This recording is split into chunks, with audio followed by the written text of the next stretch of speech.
My life used to feel like a constant disorganized mess that left me in a state of low grade anxiety basically all of the time. And it took me way too long to realize that it wasn't because I wasn't trying hard enough to keep things together, but it was a direct result of my ADHD. Once I figured that out, I started to build small, realistic habits that allowed me to keep my personal spaces from spiraling into chaos, keep my important tasks from piling up, and just make my day to day life with ADHD so much easier to maintain. In this video, I'm going to share what those habits are. And before I get into it, if you have ADHD or if you suspect that you have ADHD and you struggle to feel motivated to take action and get things done, I made something for you.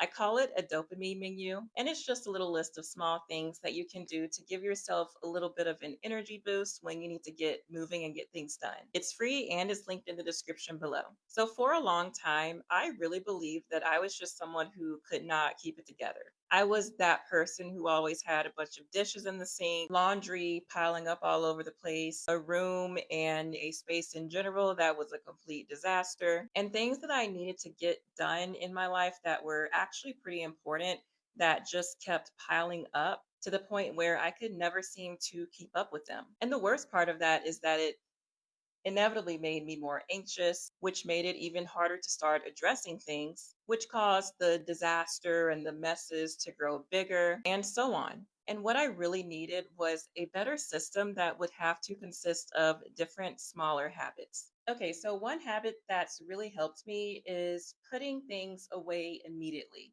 And that keeps small messes from turning into big messes. Catch yourself before you decide to sit something down for now, because that is the moment that the trap is created. That includes immediately putting up any mail or packages that you bring in, putting up or hanging up your purse, your keys, bags instead of just throwing them on the floor, clothes that you need to either hang up or wash, things of that nature. You also want to pay attention to spots where clutter usually starts for you so that you can address it before it gets out of hand. This is going to be different for everyone, but an example could be your floor, your kitchen table, your bedroom, your couch, etc. You can also stop yourself before you walk past something that is obviously out of place. That would include a pair of shoes in the middle of the hallway, dirty dishes that are sitting on your coffee table, a jacket that is thrown on your couch instead of hung up, pencils and pens that are in the middle of the floor. And also, when you simply don't feel like putting anything up, but you know that you need to, just set a 3 to 5 minute timer to put up what you can and then just stop immediately after the timer goes off.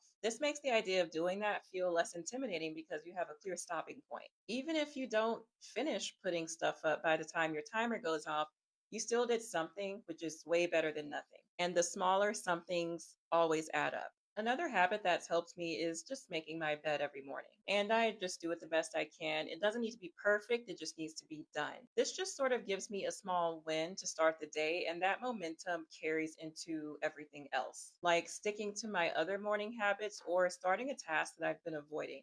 It also just makes my space look a bit more tidy and put together, which naturally reduces my stress levels. And lower stress allows me personally to be way more productive.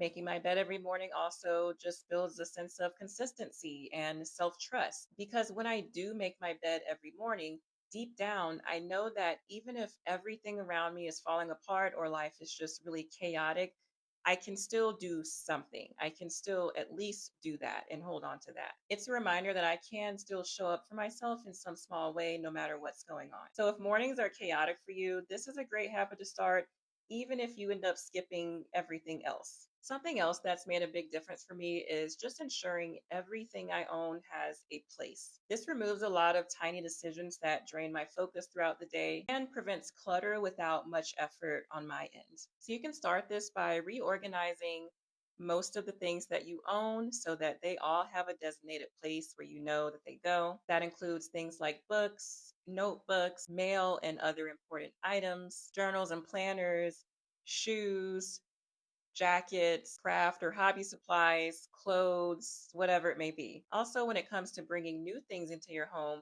those should have a designated space as well, or you should just have some idea of where it could go. So, a new kitchen item would go in a specific drawer or cabinet. A new pair of shoes goes directly into the shoe rack or your closet rather than it just being left out indefinitely. And also, you can start small instead of treating this like some huge organization project because this is a long term strategy. Pick one category of your home or space first and just determine what should go there and get used to keeping specific things there for a period of time. And then after a while, do that with another spot and with other things. When you're trying to decide where something should live, think in terms of where would I look first if I couldn't find this thing?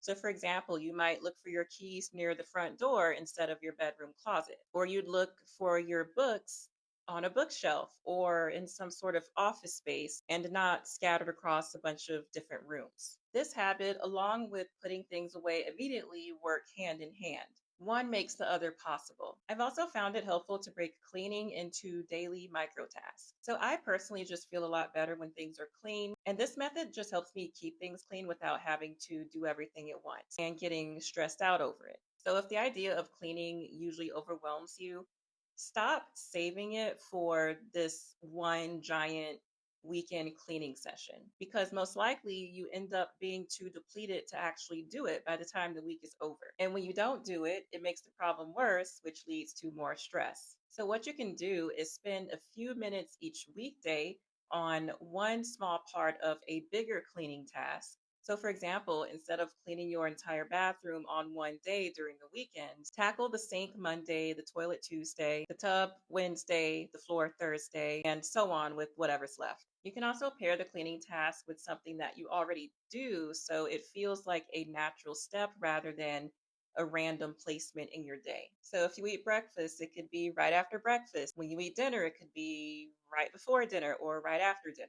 Just something to anchor it in place. And you can still give yourself permission to skip a day if needed. That's the beauty of this. With this system, even if you skip a couple of days, it still works because no single task is just left to build up for weeks. And even if something does build up a little bit, it'll be almost negligible or easier to deal with. And the bonus with this is that you get your weekends back because you already did it during the week, and your cleaning stuff never has time to build up into something daunting. So, another thing that I did is create a daily chore window. The purpose of this is to catch the small things that are easy to sort of neglect or forget about. You can set aside 30 minutes to an hour every day to handle any recurring tasks. This allows you to keep those tasks from piling up. And with this, you can avoid creating this big hole that you have to dig yourself out of. Use that window for things that are easy to forget, but also easily accumulate, like laundry, mail, checking personal emails, checking text messages in some cases, taking out trash, washing or putting up dishes, things of that nature. And you can build this window into your schedule by picking a time that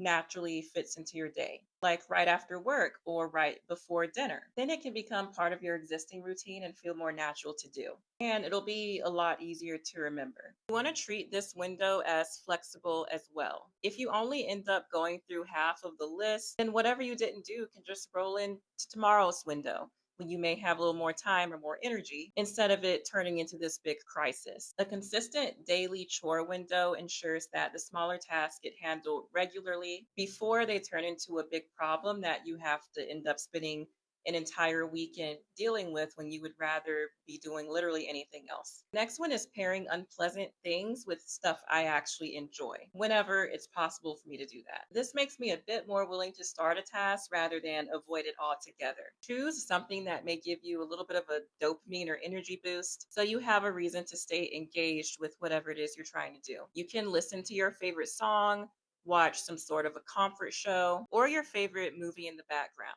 You also want to match the activity to the task. So you can save listening to your favorite podcast for something that is very repetitive and boring, like folding laundry, or a fast paced music playlist for something that requires a little bit more energy, like tidying up. Keep a list of options for specific tasks that you can reference easily. Let the pairing be the thing that gets you to start the task, even if you only end up doing it for a few minutes. That way, you don't have to wait for a random burst of energy or motivation that may never come. And also experiment until you find those little things that work for you. Because Things that may feel rewarding can shift based on your mood that day or the task itself. And it may take a bit before you find the best combination of things that can really get you moving. So that's why when you get a good idea of what they are, it's important to add them to a list. So think of any task in your life that feels the most boring or just the idea of doing it feels extremely irritating, and see if there is something, like anything, to make it less of a horrible experience. And the next thing is addressing weekly tasks. So when it comes to tasks that I have to do every single week,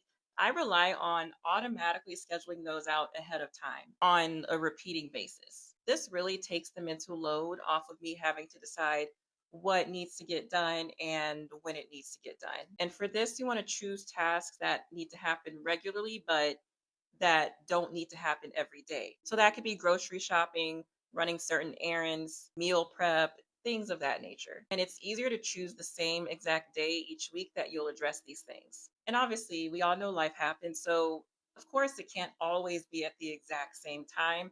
But regardless, it should be baked into your schedule somehow and somewhere. And the day that you choose to do these things needs to make sense for whatever the weekly tasks are. I personally like to do certain weekly tasks during a specific time window on Fridays, for example. It also keeps them from eating into my weekend.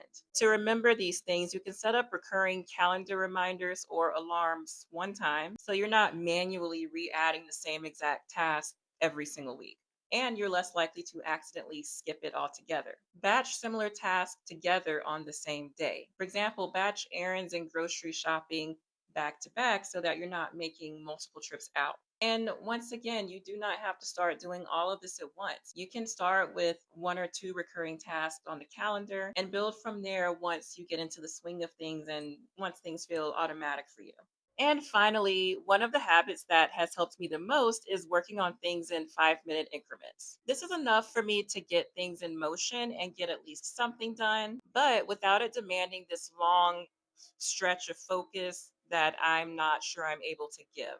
Let go of the idea that you need some sort of giant time block to do certain things. Large time blocks aren't always necessary, and sometimes they're unrealistic. And with some creativity, you can do a lot with less. Every single task that you do is a collection of smaller tasks. So, for tasks that you find yourself faced with, look at them differently and try to think of what the smaller tasks are that make up that task you're trying to deal with. Get used to determining what parts of a bigger task can get done in 5 minutes. This will give you the ability to use smaller time windows for certain aspects of a task. The 5 minutes will also allow you to get something done, but without completely exhausting yourself. And you can stack a few 5-minute sessions throughout your day rather than waiting for a long stretch of time that you may not get that day. You can stack a few 5-minute sessions throughout your day rather than waiting for a long stretch of free time to appear. That could be 5 minutes between breakfast and you leaving for work, or 5 minutes of a larger break that you have. None of these habits is that big on their own, and that is pretty much the point. They also don't need to be built all at once. You can build these habits one at a time and just add another one once you have that first habit mastered. You simply want to find a few small things that work for your level of executive function and build from there. Now, if you want a complete pre built menu of small things that you can do to change your state and give you a little bit of an energy boost when you need to get some of those tasks done or break out of task paralysis, you can grab the free dopamine menu that I mentioned at the beginning of this video. The link to grab it is in the description below. Also, if you found this video helpful, I would love it if you could give it a like. This really helps my content get out to more people who can benefit from it. And if you want to see more videos like this, go ahead and subscribe so you don't miss what's coming next.